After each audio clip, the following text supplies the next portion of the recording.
Desde os primórdios do automobilismo, as 24 horas de Le Mans sempre foi um evento muito aguardado por todos os fãs de corrida de carros no mundo inteiro, juntando carros e pilotos de todos os lugares do mundo para competirem pela tão cobiçada vitória no circuito de La Sarthe, no norte da França. Porém, nos meados dos anos 50, aconteceria um dos episódios mais lamentáveis da história do automobilismo, que mudaria a história do esporte para sempre.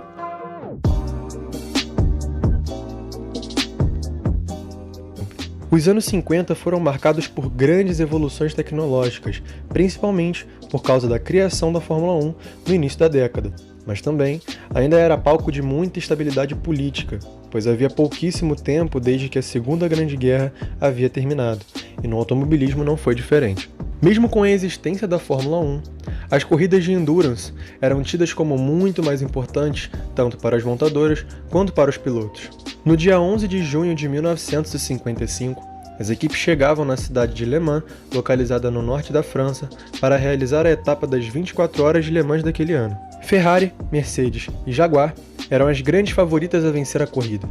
já que haviam vencido as edições anteriores. Para aquele ano, as equipes principais haviam feito mudanças significativas em seus carros, com a Ferrari melhorando sua confiabilidade, a Mercedes construindo seus carros feitos em magnésio e a Jaguar inovando com seu novo sistema de freios, conhecidos como freios a disco, que eram bem mais potentes do que os freios a tambor que equipavam os outros carros da época. Como é de se imaginar, naquela época, as questões relacionadas à segurança, tanto dos pilotos quanto dos torcedores, não era levada a sério como nos dias de hoje, pois, na cabeça das pessoas, morrer pilotando um carro de corrida era um jeito nobre, heróico e visto como coisa de homem, chegando ao absurdo dos pilotos nem cogitarem usar cintos de segurança por escolha própria, já que eles não gostavam da ideia de, num eventual acidente, ficarem presos nas ferragens dos carros pelo cinto de segurança. O risco para todos era enorme,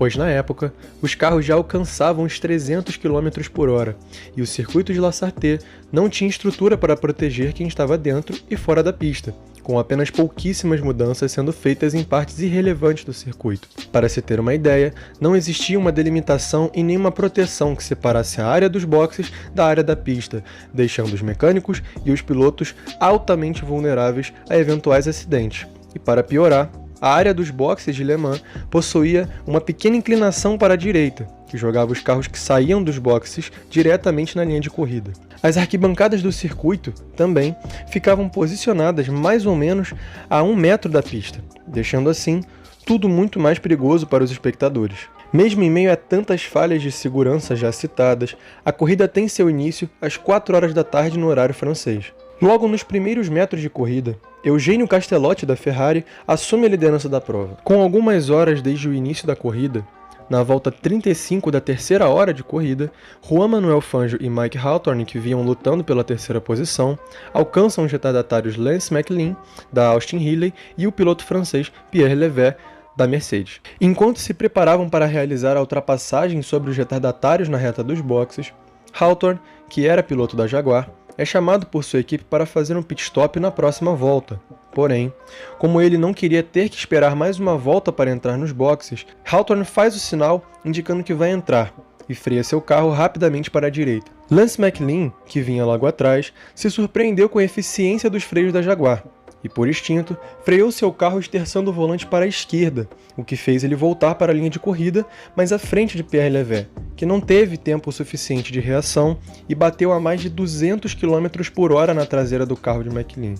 o que fez com que a Mercedes do francês fosse arremessada para o ar, se desmontando em vários pedaços em chamas que, infelizmente, atingiu a maioria dos espectadores que estavam perto do local na hora. O corpo de Pierre foi arremessado para fora do carro e atingiu o chão violentamente, o matando instantaneamente. A esposa do piloto assistiu tudo dos boxes. Além de Levesque, estima-se que 83 pessoas tenham morrido e outras 120 tenham ficado feridas. Pessoas que estavam no local relataram que pessoas foram mutiladas, queimadas e até decapitadas por conta do impacto que as peças do carro da Mercedes, como o bloco do motor e as suspensões que voaram em altas velocidades na hora do impacto, causaram. Como se não bastasse, a liga de magnésio que equipava o SLR 300, que era conhecida como Electron, era altamente inflamável, que ao se juntar com o combustível que havia no tanque, a força do impacto e o calor provocado pela pista, criou uma bola de fogo gigantesca que, ao aterrissar entre a arquibancada e o asfalto, fez o Electron explodir por conta do calor. As equipes de resgate eram pequenas e não tinham preparo para lidar com um acidente tão grave como aquele. Mesmo após esse terrível acidente, a direção de prova optou por não paralisar e nem cancelar a corrida. Esta, que teve como vitoriosos os pilotos da Jaguar Mike Hawthorne e Ivo Robueb, acompanhados dos pilotos da Aston Martin, Peter Collins e Paul Freire, que foram os segundos colocados.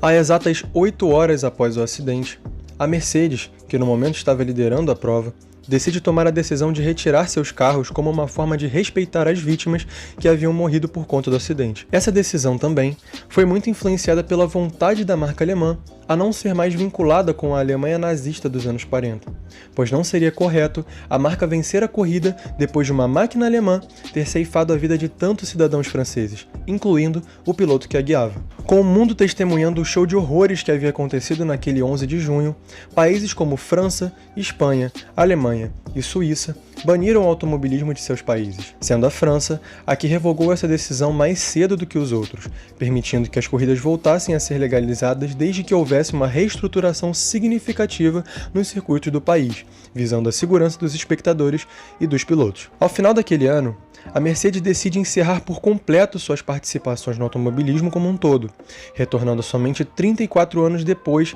para o Campeonato Mundial de Endurance de 1989 e apenas 55 anos depois como equipe na Fórmula 1 no ano de 2010. Mesmo após toda a tragédia acontecida naquele ano, muitas pessoas e pilotos ainda eram relutantes quanto às questões de segurança no automobilismo.